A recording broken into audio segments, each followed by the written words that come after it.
دعوت تلاوت کلام پاک دے رہا ہوں۔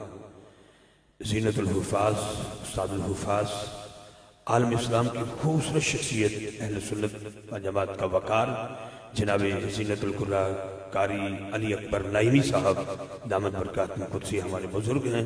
میں ملتمس ہوں آپ سے کہ آپ تلاوت کلام پاک سے ہمارے دلوں کو منور و معطر معمر فرمائیں۔ حصول برکت کے لیے نعرہ بلند کریں، نعرہ تکبیر، نعرہ رسالت، نعرہ تحقیق، نعرہ حیدری، دونوں ہاتھ اٹھا کے تاجدار ختم نبوت۔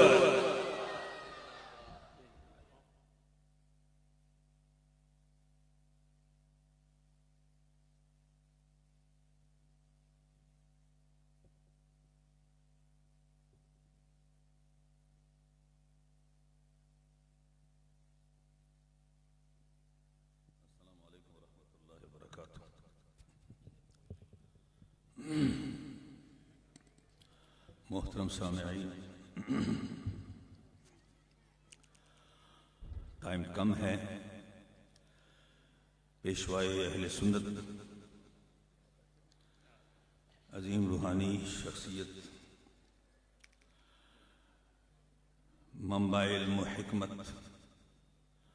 العلماء ورثۃ الانبیاء کے مصداق، بعثت نبوت کے 3 مقاصد، یتلو علیہم آیاتک پہلا، وَيُعَلِّمُهُمُ الْكِتَابَ وَالْحِکْمَةَ دوسرا، اور تیسرا وَيُزَكِّيهِمْ، تینوں کی عمل کرنے والے، تینوں کو حاصل کر کے ورثۃ الانبیاء، العلماء ورثۃ الانبیاء کے مصداق پیر محمد افضل قادری صاحب کے ساتھ 45 سال سے میرا رابطہ رہا، اور میٹنگوں میں، جلسوں میں اکٹھے، تلاوت خطاب بھی اکٹھے ہوتے رہے۔ ہمارے امام شاہ احمد نورانی صدیقی رحمۃ اللہ علیہ کے میں سب سے قریب ترین تھا، رازدان تھا۔ ان کی میٹنگوں میں بھی مختلف محاذوں پر ہم اکٹھے رہے، اور پاکستان میں ان کی دوسری مثال اس 40 سالہ دور میں، 45 سالہ دور میں اور کوئی نہیں۔ ان کی زندگی مقام مصطفیٰ کے تحفظ میں اور نظام مصطفیٰ کے مطابق گزری، اور ایسے گزری جیسے کسی اور کی مقام مصطفیٰ کے تحفظ میں نہیں گزری، عالم دین کی۔ میں 2 آیتیں تلاوت کروں گا، اور وہ چونکہ معراج النبی کا جلسہ بھی ہے اور عرس بھی ہے، یہ وہ آیتیں ہیں کہ سارا قرآن زمین پر نازل ہوا، مگر یہ 2 آیتیں آسمانوں پہ نازل کی۔ درود شریف پڑھ لیجیے۔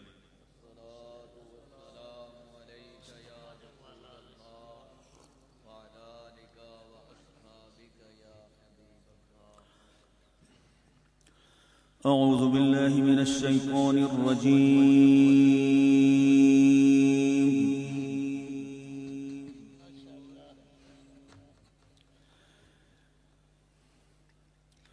بسم اللہ الرحمن الرحیم۔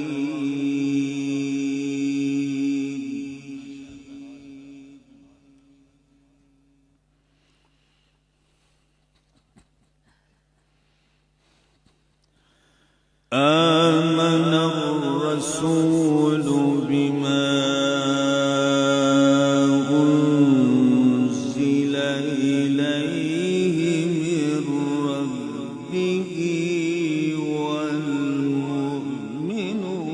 والمؤمنون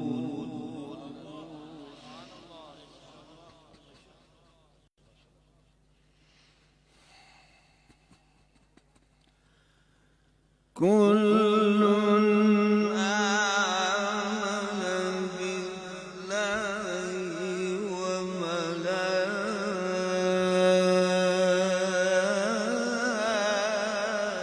وملائكته وكتبه ورسله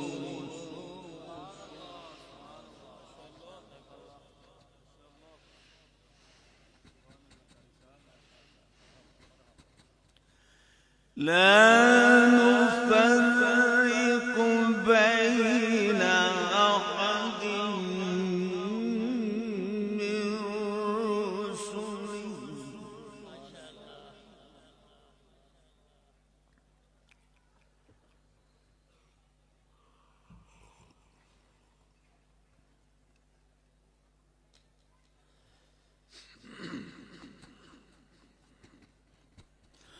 وقالوا سمعنا وأطعنا غفرانك ربنا وإليك المصير.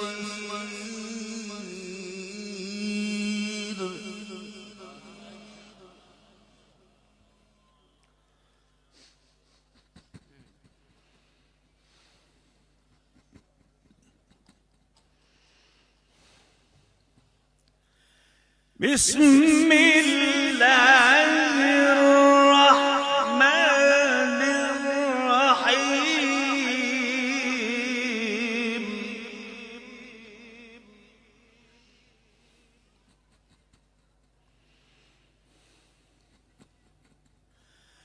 آمن الرسول بما أنزل إليه من ربه والمؤمنون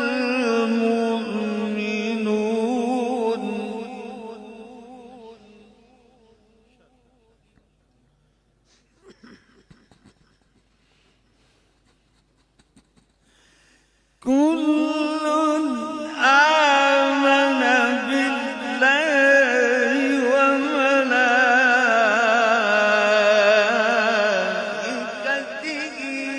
وكتبه ورسله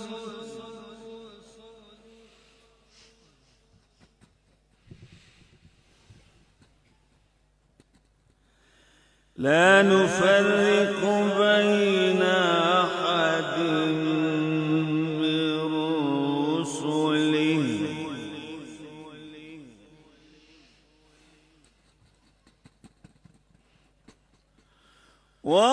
وقالوا سمعنا وأطعنا غفرانك ربنا وإليك المصير.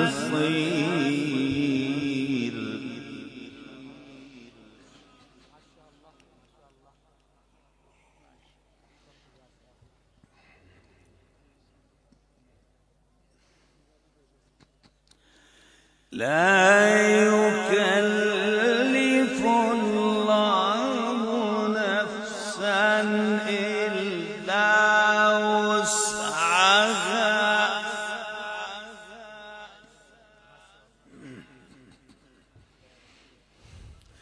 لها ما كسبت وعليها ما اكتسبت.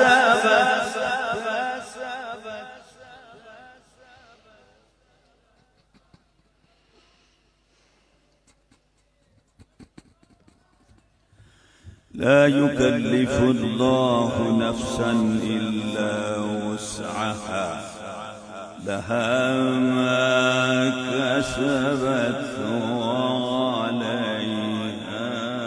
ما اكتسبت.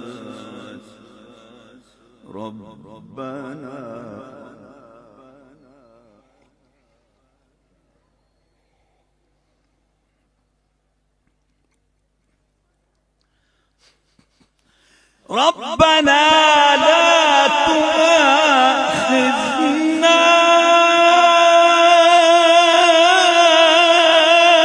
إن نسينا أو أخطأنا.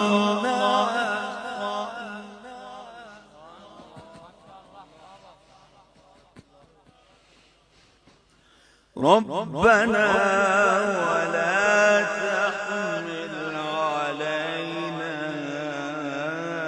إصرا كما حملته على الذين من قبلنا.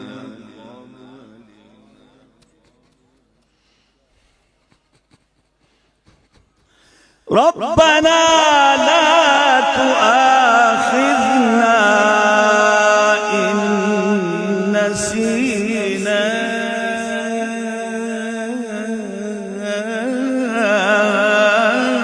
أو أخطأنا.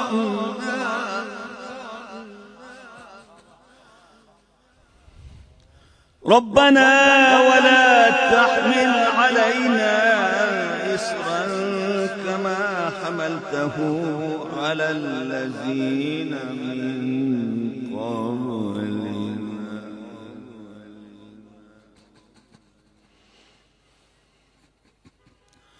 ربنا ولا تحملنا ما لا طاقة لنا به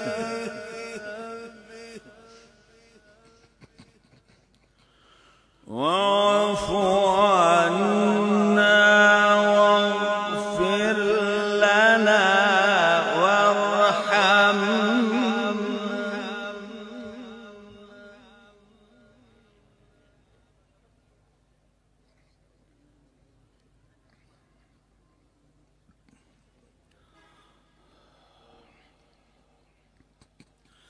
واعف عنا واغفر لنا وارحمنا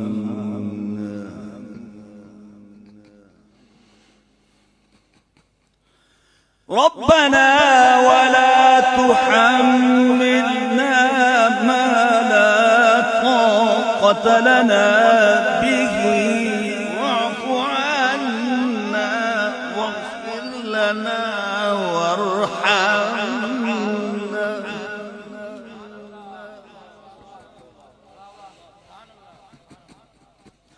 واعف عنا واغفر لنا وارحمنا أنت مولانا فانصرنا على القوم الكافرين